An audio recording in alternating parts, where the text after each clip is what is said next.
Hello and welcome back to the channel. In this video I'm going to be giving you 3 things that you can do to reverse the effects of desk posture. For those of you who are new here, my name is Matticus and I'm a junior physiotherapist working for the NHS in London, and I create weekly videos on physiotherapy, injury prevention, rehab, fitness, nutrition and lifestyle. So if that is something that you would like to see, then why not consider subscribing. Now without further ado, let's get on with the video. So what is desk posture? Well, for those of you who sit for long periods at a desk, either on a computer or just sitting at a desk really, you will develop quite a kyphotic posture. You've probably seen people like that. They look like this and their shoulders like this. And it's not great.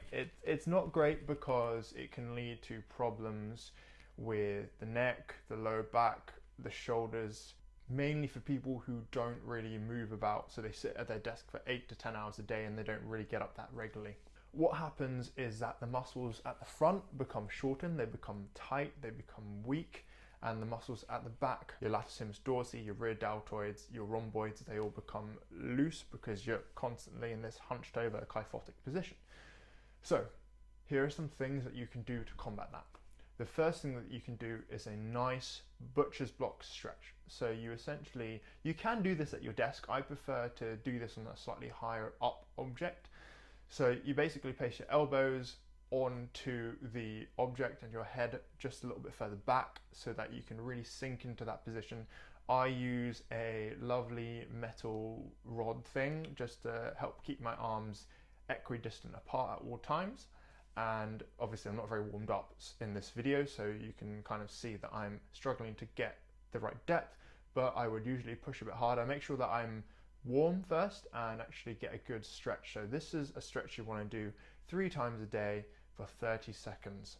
The next thing you want to do is strengthen all those posterior muscles. So the rhomboids, the rear deltoids, the latissimus dorsi, all those muscles at the back, we want to strengthen them. What you can do is a combined chin tuck with a shoulder blade squeeze. So squeeze your shoulder blades together as you tuck your chin in, hold that for 2 seconds, maybe 3 seconds, and then relax back to the start position. And repeat that 10 to 15 times for 3 sets every day. The last thing that you can do, you probably can't do this at your desk. You will need to find some space on the floor to do it, either on a carpet or on a yoga mat. But you want to adopt this lunge position. Once you've found this lunge position, you want to thrust your hip. You want to feel as though your hip is kind of going forwards. You should feel a stretch in your hip flexors, so kind of on the upper thigh area near your hip.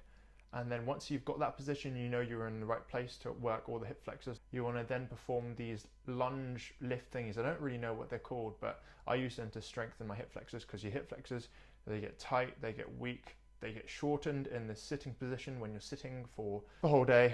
This is absolutely necessary to really strengthen those hip flexors and help lengthen them. So this lungy hip thrusty exercise you want to do for 15 to 20 repetitions, and you want to do this 3 times, maybe not every day, but every other day, because your hip flexors will get really sore otherwise. So those are the 3 things that you can do. The butcher's block stretch. You can also do the combined chin tuck with shoulder blade squeeze. And finally, you can do the hip thrust lunge thingy-mabobby that I just showed you. There is no good posture or bad posture. The best posture is one that moves. So if you can get up regularly, stand up, do a little bit of a stretch, lean back, drink more water, so you have to keep getting up and using the toilet. This is if you sit at a desk most of the day. These things are going to be great, as well as getting your exercise in, so doing your weight training, playing your sports, making sure that you do your stretching, go to a yoga or Pilates class. We are designed to move. We have 2 arms, 2 legs, and a head. And the head is what we need to realize that we need to move our whole body. So our head tells our whole body to move. I hope that has helped you. Let me know in the comments down below if it has helped you and what kind of videos you would like to see going forwards on my channel. As always, if you found that this video helped you, then please do give this video a like, as it really helps the channel out and shows me that you appreciate my hard work. If this kind of content interests you, then why not consider subscribing and sharing to anyone who you think might benefit. Until next time, guys, peace. I'm on my own, broken and alone. I feel the rain crashing down all around this empty town. I'm searching for the lost and found.